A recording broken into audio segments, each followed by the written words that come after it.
Absolutely. And are we going to see another Diana? Right into Ori. Just slot it right in here for pick 5. No. No, I don't think PoE is going to be going with that. There's also his normal control mage late game carry stuff has been mostly banned out. And when he's out of picks, he's done this once before the split, he has this fascination with picking Ahri. He hasn't shown a high effectiveness with it, in my opinion, but it is what they've actually pushed him to because they banned out so many mid lane champions. I'm ready to see the Ahri. This is a champion we really don't get to see a lot of in professional play.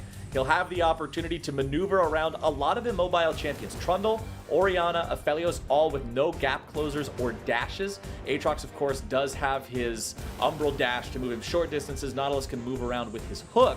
The power of evil and his positioning on this Ahri, utilizing that ulti, could make some big moves here in a team fight. Yeah, I'm actually really surprised that Rumble completely fell through that pick ban phase.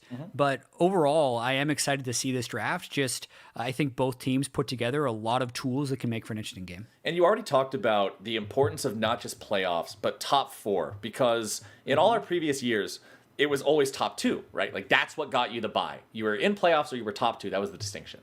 And now it's the bottom 2 that are sort of left out because it's a sort of pseudo double elimination where you miss out on that if you're in the bottom 2. You're only single elim now.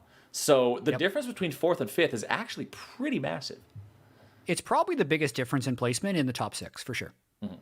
So that's one thing that I want to see both squads keeping in mind. I want to see everybody working towards playing towards these playoffs, is not just getting in there. And this is always the conversation that I find interesting when we're talking about teams qualifying for anything or doing well, whether it's making it into playoffs at the end of a domestic split or getting into whichever group in Worlds. People always talk about like, oh, I want to get a good spot in playoffs so I can play a weaker team, or oh, I want to get into the right group in Worlds so I only have to play the bad teams. Well, that's only good if you're, not planning on going any further than just passing that step. But right now we do have a break. Champion select is over, and that means a 5-minute delay is on the way. Competitive integrity has to be ensured. We'll see you right back here after this.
Welcome back, everybody. It's just about time to hop onto Summoner's Rift here for the 4th time today. Once again, we do have these 5-minute breaks to preserve competitive integrity, make sure that the game is delayed enough so that no sort of shenanigans can happen behind the scenes. But now we're going to be casting everything in front of your very eyes here. We got 100 Thieves lined up fighting out of the blue corner and FlyQuest fighting from the red. And the big thing that looks a little bit different in this one is the Ahri. Yeah. Everything else is a pick we see a lot of. The Ahri is a pick that basically only PoE chooses. And if we think about the bans that happened 5 or 6 minutes ago, the Corki was gone, the Cinder was gone, the Victor was gone. A lot of those late game scaling picks that Power of Evil can control the game with. I mean, he did yesterday on the Victor, even though he didn't pick up very many kills, are gone. Whoa. But nice little invade to get the flash out early, and we'll see if they can play a bit around bot side now that they have that Nautilus flash gone. Braum is so scary on invades because of his ability to do what he just did. Tag you with the Winner's Bite, immediately threaten the follow-up autos for the stun into the kill, and get the easy flash early on. Also want to point out, Power of Evil does have Glacial Augment on this Ahri. Ooh. The standard Ahri build these days is to take that, grab yourself a Hextech GLP, get some spooky ghosts, and then just have an incredible amount of slowing through your active items to make it easy to hit your charms and your other skill shots. Yeah, that's definitely the build he's going to be going up for. I thought for a second that they might try an extended chase onto Meteos, but Meteos was able to kind of wiggle his way out of the jungle there, and everyone else had to go back to get experience. But yeah, as you mentioned, the Braum's so incredibly potent in those early levels. Knowing he's on the bottom side, though, Meteos and Ssumday are actually looking for an early invade. Trundle is stronger than Rek'Sai level 1, same with Aatrox versus Ornn. Yeah, Trundle's incredibly strong at level 1, being able to take the enemy's damage and then gain it as a buff for yourself.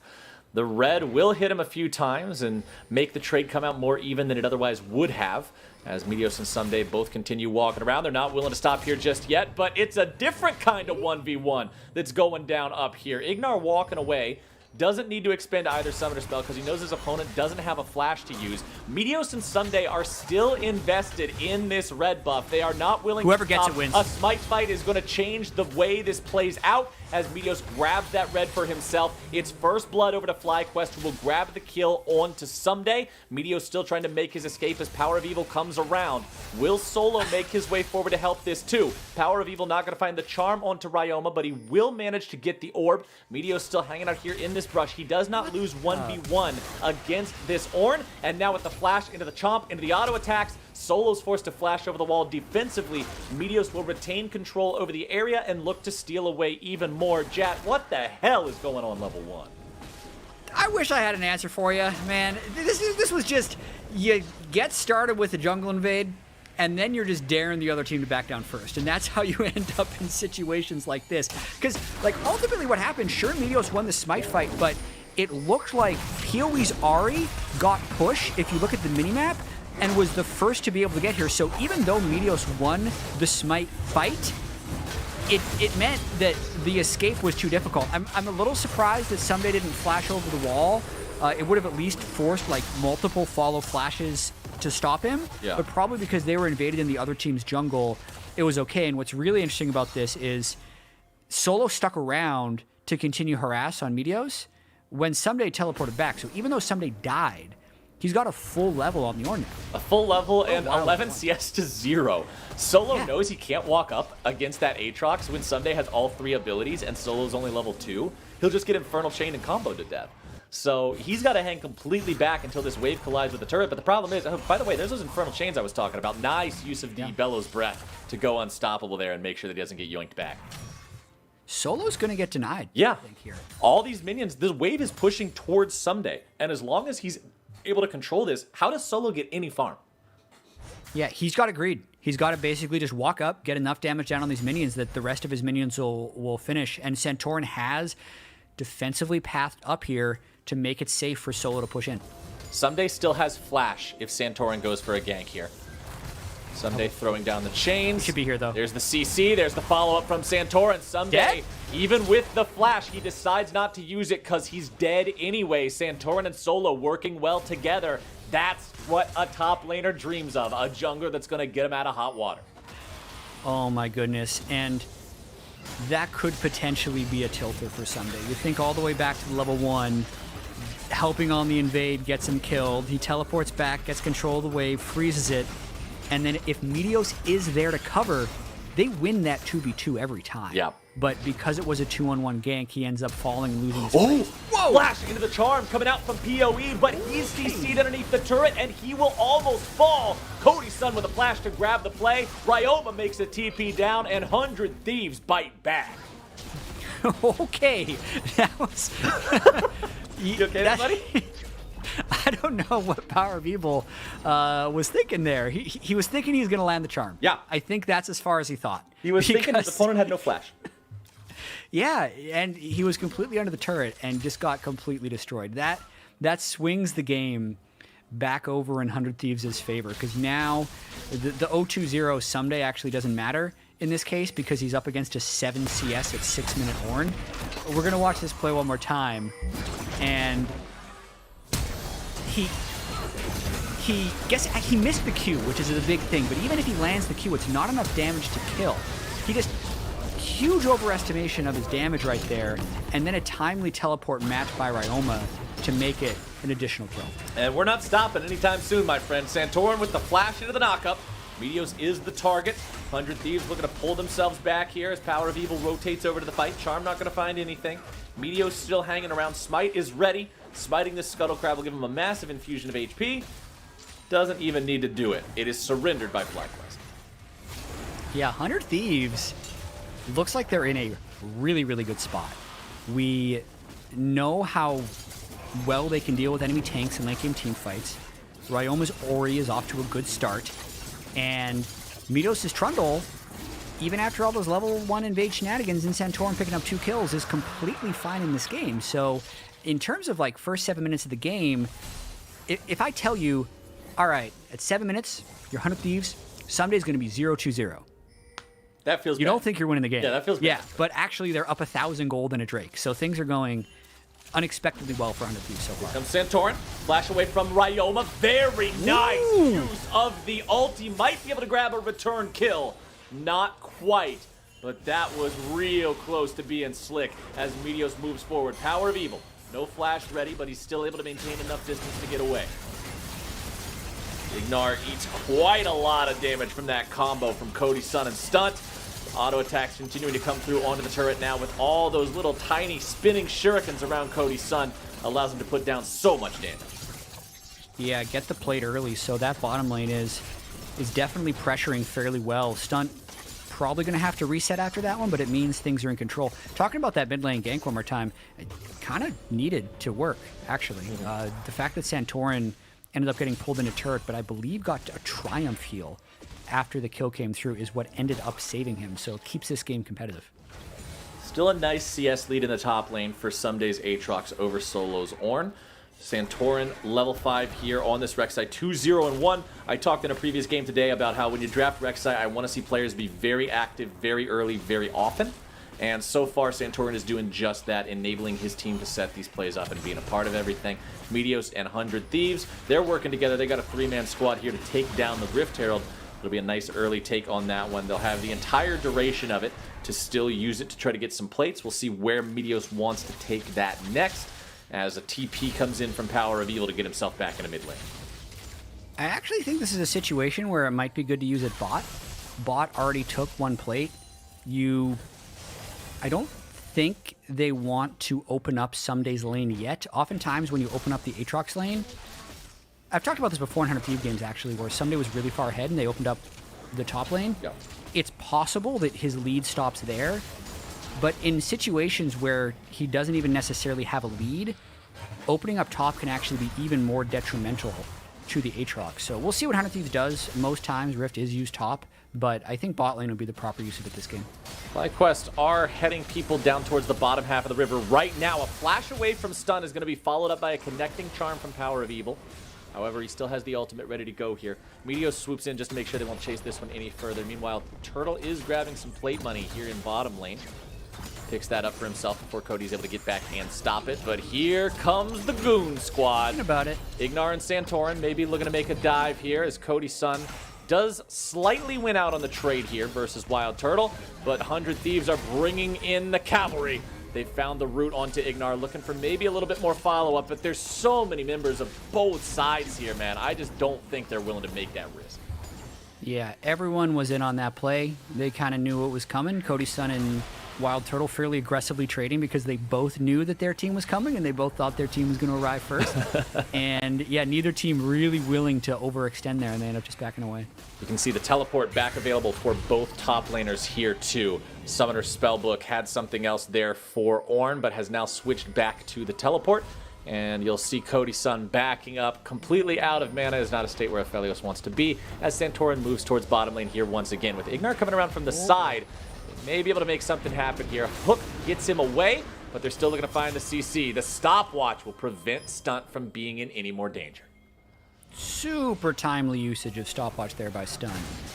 Completely stopping an otherwise for sure kill with a level 6 Rek'Sai, but timing actually, like, that's one of the cleanest stopwatches I've seen. I know it wasn't a super mechanical outplay, but just if you think about the amount of damage that it prevents, yeah, it's like he either walks away with full health or he's dead. And that's the difference of using that stopwatch there. And you could say, well, yeah, but why couldn't he just ult, or why couldn't he just CC the Rek'Sai? But the thing is, the Rek'Sai was further forward than the Braum, meaning she would take the turret aggro first. All she has to do is ult to immediately drop it, and the aggro is so easy to juggle in that situation. I really don't think there was any other way out. Nice smite from Santorin there to get that blue away from Meteos and stop the steal.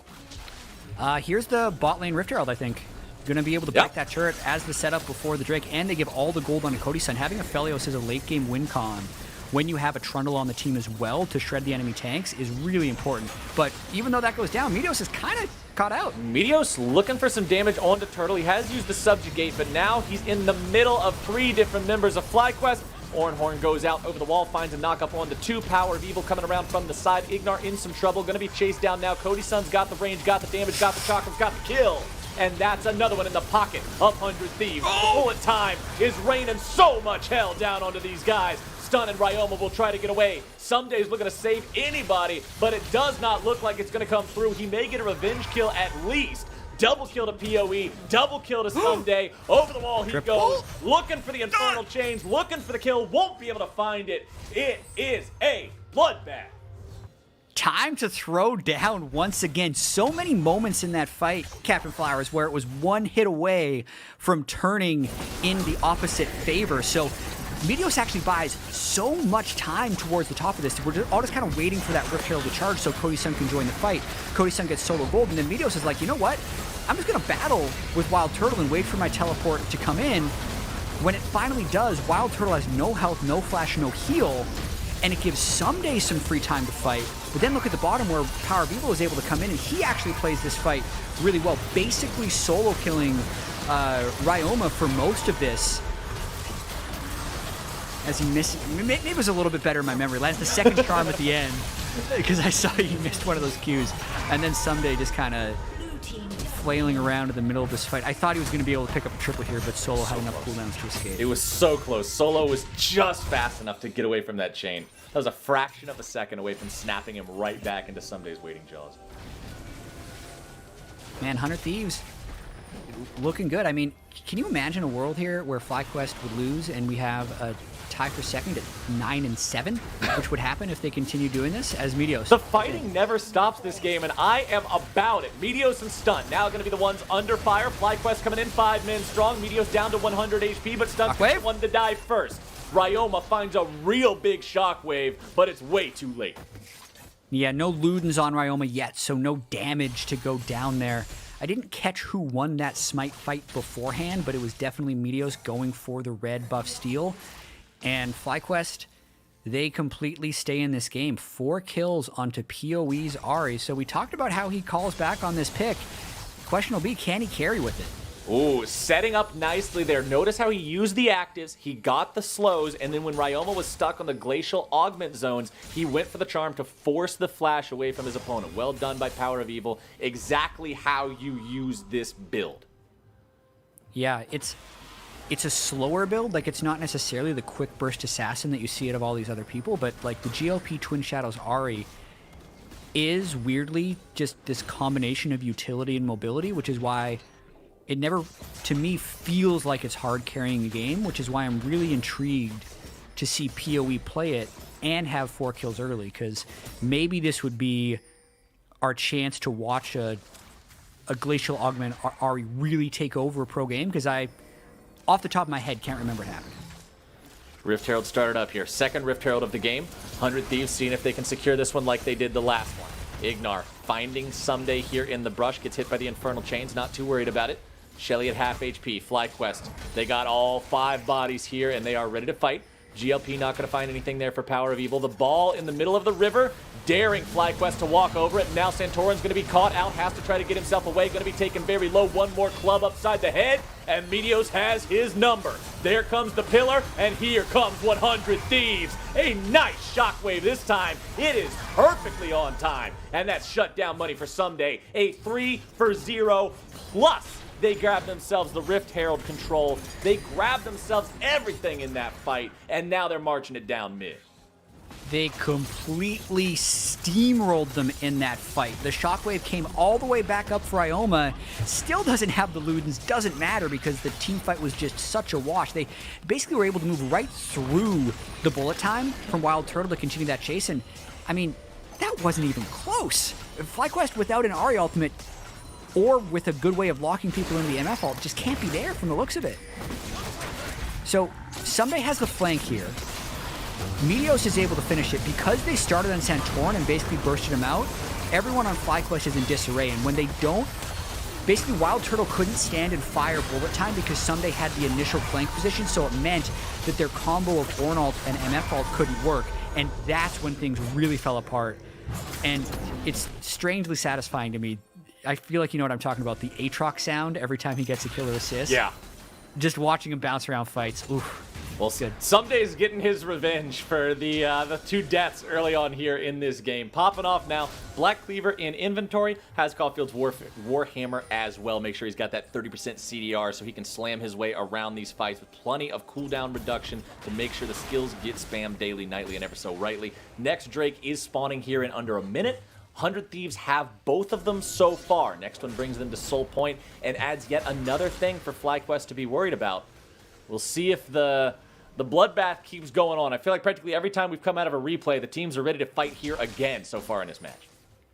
They are really willing to throw down, and I think a lot of it is Meteos' pillars have been super on point and cutting off the low mobility people on FlyQuest that aren't named Ahri, right? Like he's just popping it down, and then Wild Turtle and Ignar are kind of trapped out. But the thing here is they know they have an Ocean Soul win condition and a larger lead, so as long as they just set up around Ocean, take it, it means the Soul would be up around 23 minutes, and that's what they're doing. They're just walking through the jungle with control wards and being like, all right, if FlyQuest isn't going to be here, we're just going to take the Drake. Yeah, no reason not to. If they're going to completely ignore the objective, take it. You can see the long-range trinket being used. For some reason, just the name completely escapes me. But Farsight? Farsight Totem, that's what it is. Yep, Farsight Totem placed down. It's going to see what they're taking, but that's all they're going to get, and that means 100 Thieves are up to Soul Point. One more Drake, and they will get that Ocean Soul, which, as I pointed out earlier on in the day, I believe there has been criminally too little of. But this time around, we've got our Therapy Dragon, and more importantly, that is the strongest of all the souls. I think it's timely. You know, the 4th of the 5 games you and I cast together today, just a little bit of a take breathe. a big breath in. Know that there's honey fruit around the corner. If you get harassed out, you can just pick it up, refill your health and mana, and go on about your day. That's good, the Ocean Soul. Feels good, man. Nice peaceful rift here as FlyQuest are trying to find their own inner peace and find a way to stabilize this game here. 3,000 gold down, 19 minutes into the game. Meteos, Stunt, and Cody Sun stepping up into enemy territory to lay down some vision, but they're able to disengage very nicely when FlyQuest comes to collapse. Someday, going back into the bottom lane now to deal with Solo in that 1v1. Not too scared of this Ornn. Black Cleaver will do a good job cutting through some of that resistance that the Ornn is building. As Stunt goes after Power of Evil, the ult has been used. PoE dashing away. Meteos not going to be able to stop him there with the pillar. Subjugate popped onto Ignar to make him a little bit squishier and smaller as the Shockwave comes out and forces the flash away from the FlyQuest support. Now Turtle and Power of Evil looking to find even more. There's your charm on a Cody Sun who has to get himself out. Both summoners used, and FlyQuest will repel the 100 Thieves invaders. I think that was a kill on Cody Sun if Wild Turtle channeled bullet time. Right as PoE went for the re-engage, I think the charm duration would have been long enough for a kill, but a bit of a missed opportunity by FlyQuest to get back in the game right there. 100 Thieves definitely overstaying a little bit, and Yeah, the way FlyQuest can get back into this game is if they find a pick. So that's what they're using the Twin Shadows, the GLP for. Oh, that pillar just completely stuffs it. Just shuts everything down.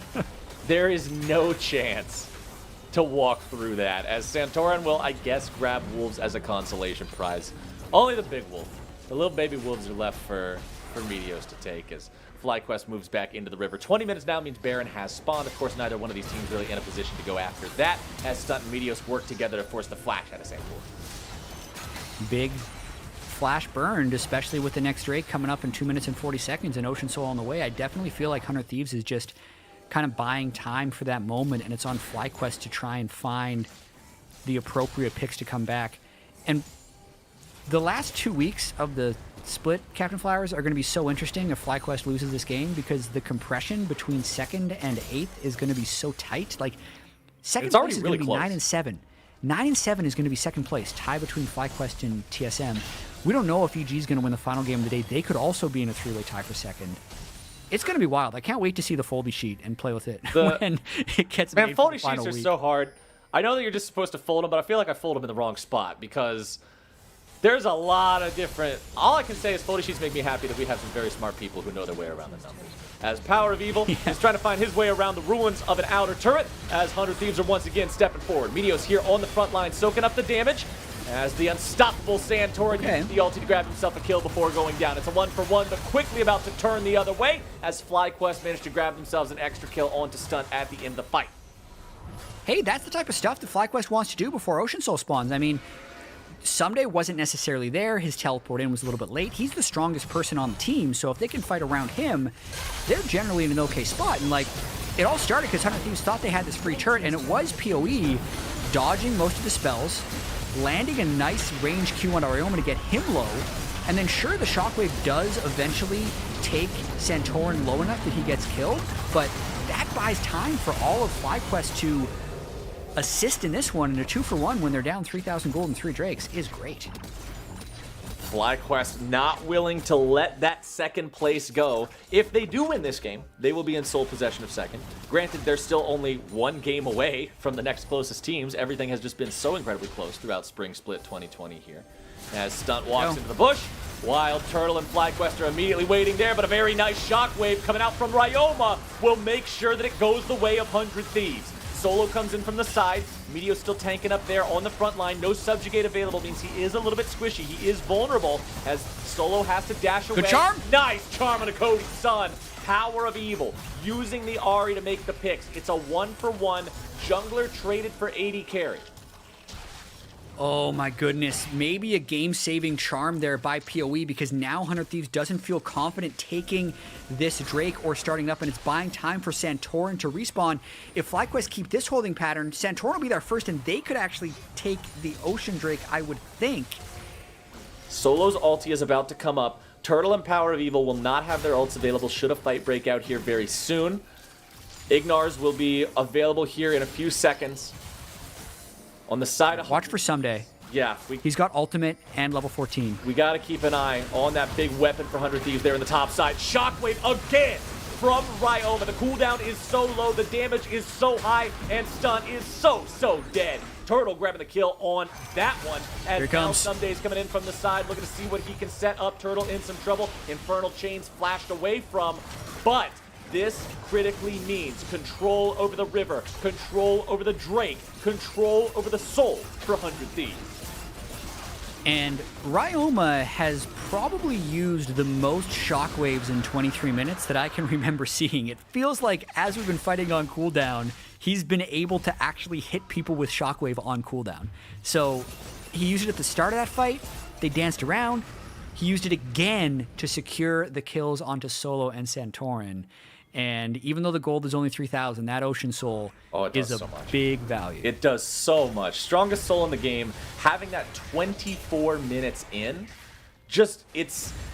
You already said it. It's so much value here in the team fights. FlyQuest is going to have that much more health that they have to effectively cut through if they want to win one of these. The good news for them is the gold lead is still staunched. Still only 3,000 separates the teams. Granted, that's still pretty meaningful at 24 minutes in, but it's not any more than it was 5 minutes ago, as 100 Thieves will move up towards the top side. look to make some sort of a move here. Meteo's taking a bite out of Solo. It does all of what looks to be 13 damage, and Solo walks away. And there is a little bit of strangeness in this game in the fact that Someday is so strong yet so uninvolved. Like, his CS advantage is massive, but he's only participated in 5 of the 12 kills. So when he does eventually join, potentially at level 16, it's going to feel a lot more one-sided than it currently feels, is kind of my prediction here. And 100 Thieves is just waiting to find the fight to end the game. Notice Someday coming up through the minimap. Here we go. Stunt starting it off. Solo summons the Oran Horn, knocks it through a few members of 100 Thieves, and with Ryoma shut down, this is a FlyQuest fight. They're putting the damage into Stunt, looking to grab the kill onto him. Turtle grabbing the money from that one. Meteos retreats to the top side of the map, and FlyQuest is saying, oh, no, no, no, no. We're not letting you out of here. Santorin leads the charge, and the rest of the team looks to collapse. Baron is up. You kill the enemy jungler. You have 2 dead on the enemy team. You have the chance to go for it. They're sending 1 back, I would assume, because 100 Thieves does have push over the mid lane. They could go for an inhib trade here. Instead, Someday's saying, nope. He's got his hero pants on. He's looking to 2v5. Is this a good idea? It's ambitious, but we're going to see it anyway. Aphelios Assault can come out. Looking for the moves here. They've got the Moonlight Vigil. It does almost 0 damage whatsoever. Ryoma's showing up, and Someday's got the World Ender. Looking to end their world right now. Shockwave! Shut down for Someday. And FlyQuest retreats with their remaining 3 players.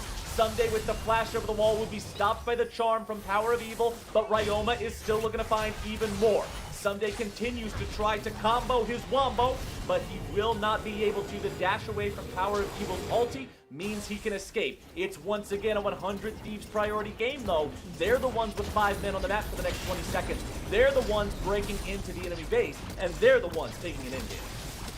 100 Thieves did what they could to prevent that. You might have wanted to see them go a little bit earlier, but it's still a big play for FlyQuest to get that Baron, keep the gold close, and keep the game at least somewhat winnable. The fact that they didn't necessarily get ace there when Ryoma teleported in and Someday just pounced on the rest of the team, that was pretty sweet to watch. And the gold's still 3,000 apart. Somehow, everything just breaks perfectly even. Yeah, it's always the same. What is happening necessarily? Because like you look at Someday, he's got a 98 CS lead on Solo. The rest of the farm seems relatively even. Like, where's this gold coming from? From FlyQuest, it's not shutdown gold. It's materializing in their pockets, my friend. Yeah, I mean, so the kills are even, and the CS is even aside from Someday. So I feel like that 3,000 gold lead is basically just Someday over Solo. So when you see the 4v4s as Someday isn't there at the start of the fights, that's an even gold fight for FlyQuest, minus an Ocean Soul, which means they have to actually burst really hard at the start. And 100 Thieves still has a large chance of winning this game, but it's still competitive because 100 Thieves hasn't necessarily been able to get that great fight that we're kind of all waiting for. We also have to pay respects to Ornn, because there's about 4,500 gold worth of Ornn item value on the side of FlyQuest right now. So that's also got to be considered in these fights. What else has to be considered is 5 versus 1 is not really a situation that you often get out of. Power of Evil learns that one in a very in-your-face kind of manner. He's going to be looking at a black and white screen here for the next 40 seconds, and that's another win for 100 Thieves. Yep, just big whoopsie there from PoE. They're trying to get as many waves pushed out as possible, so those deaths are fairly understandable, since as PoE died, notice how they sent 5 people for him. Mid wave is all the way pushed in. Top wave was beyond 2/3. So, yes, PoE died, but aside from the kill gold, 100 Thieves actually doesn't get anything out of it. 100 Thieves still grabbing those picks, though, and they have 1 minute remaining until the Elder Drake is live. That we talk about soul making a huge difference, my friend. Giant laser beam breathing dragon could be exactly what this team needs to end the game. Game changer. Or what FlyQuest needs to turn everything around. We'll see. Yeah. That one's got to be fun. It would have to be like the picture-perfect initiation for them at this point. Looking at Cody Sun's items, if he stays safe in this fight, he'll carry it. He needs to try in this moment to get or even like holding his guns right now and actually not shooting anything would be ideal for him, because he's got the guns where he can put down the turrets, stack up his chakram, and then get really massive damage. And here we go. Fight starting off. Meteos is the target. A shockwave finds its way onto 2. Turtle's going to be one of them. Moonlight Vigil finding a little bit of damage there onto Turtle, who's down below 25% HP. 100 Thieves went out in the fight, and Ocean Soul doing exactly what they earned it for, healing them right back up, making sure they're coming out on top in these trades. Santorin's going to be pulled right out of his tunnel, forced to flash over the wall instead. Ignar now on the run, Chains pulling him back, slammed right down into the ground, and Ryoma is the one providing the damage all so often this game, chat, as Solo is caught out, and all 5 members of 100 Thieves will take him out. Turtle's on the run. Sunday's jumping forward. It's a 5-man push in the mid lane for 100 Thieves, but they back off. They don't want to overextend, and they head towards the Elder. Yeah, I thought after getting the flash out of Santorin, they might actually just turn back for Elder Dragon, but then it looked like they might try and win the game, and Someday, he's just hunting, gets the ult out of Power of Evil. Man, Someday is just ready this game. It's exactly what you were talking about. He spent extra time not being a part of the main game, in quotation marks, just playing the side lane PvE minigame to grab extra levels up over his opponent and become this terror of team fights. But now that he's here, man, he's ready. Oh man, Spirit Visage, Death Dance, Merc Treads with an Ocean Soul on Aatrox. Almost feels like you're cheating, I think. It's right on the border there between what is fair and unfair. GA will be up soon for him right now, and it really does feel like this game is somewhat inevitable or trapped for FlyQuest. The best chance they have is the right charm landing. There's no Merc Treads on Ryoma. The QSS did just get completed by Cody-san, but if they can remove the squishy carries, then maybe all 5 of them can gang up on Someday and have a chance. Ornn items completed on both carries. Both the items completed on the Ornn himself. Santorin and Ignar still needing to get their upgrades as Solo grabs his next couple of levels. Level 15 compared to the level 17 of Someday, who also now has a stopwatch to go with his incredible Death Dance and Spirit Visage healing in these team fights. And man, Ryoma. Shockwave after shockwave after shockwave, grabbing multiple people in these fights, making sure that it's not just a good initiation from 100 Thieves. The follow-through is always where it needs to be. I got to applaud this guy. Yeah, he's having a big game as 100 Thieves tries to get... None of these games are technically must-win because 100 Thieves is only at 8 losses, and I think there's a decent chance a 10-loss team actually makes playoffs this split, but getting a win here against FlyQuest, who is actually right now the second-place team in the LCS, is just so massive as they try and build up their confidence towards the playoffs. They get the mid inhibitor, and I think at this point they need to turn to set up towards this Baron unless they feel like they can get an initiation from Stunt, because they're posturing very aggressively. I just wonder if this is worth the time or if they should just be peeling back. They still have Elder Dragon. I mean, that's such a massive team fight buff. You've always got to feel comfortable trying to force some kind of a fight when you've got that. But yeah, as you say, Baron's up. Why not just go take it? Yeah, I think they were hoping to just get a pick and win the game, but I think they gotta check all the boxes and get this Baron in their hands. Here we go. No contest coming out from FlyQuest. Pretty easy to make sure that 100 Thieves can just secure this one for themselves. If FlyQuest was to come out of their base and try to contest this in open territory against a FlyQuest squad that's got the Elder Drake ready to go, I don't think it ends well for them in 99 out of 100 cases. Yeah, this is the big push. Someday's level 18. He's got, at this point, let's see if he takes this cannon minion. Yep, all right. So that is 117 CS ahead of Solo. Pretty absurd. And on top of that, QSS and a ton of crit coming up from Cody-san. So they're looking to win right now. Everybody pushing up here. They don't see the need to break up the 5-man push. Oftentimes you see a Baron push involve a 4-1 split or a 3-1-1. Just making it a 5-0-0 this time around. All the muscle here in the top lane. Stunt frontlining onto the turret as Someday jumps over the wall, scares them away, and just buying those couple of seconds, making FlyQuest think defensively instead of offensively looking for some kind of a punish, allows 100 Thieves the chance to break that base open in the top lane as well. Of course, there's still a tier 2 turret standing in the bottom lane, so it would take a long amount of time for 100 Thieves to try to go for a third inhib.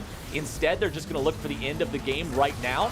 Solo uses Call of the Forge God, finds the knockup 1-2. Ryoma going to be one of those. Into the stasis he goes, looking to keep himself alive, but the damage comes through onto Santorin.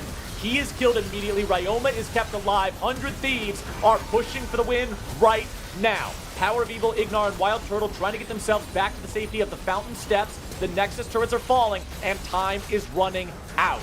It looks like it's all she wrote. Stunts there providing the CC. Ryoma will finally fall, but the trade is everybody on the side of FlyQuest except for Ignar. That is a win for 100 Thieves, bringing them up to 8-8. GG to 100 Thieves, man.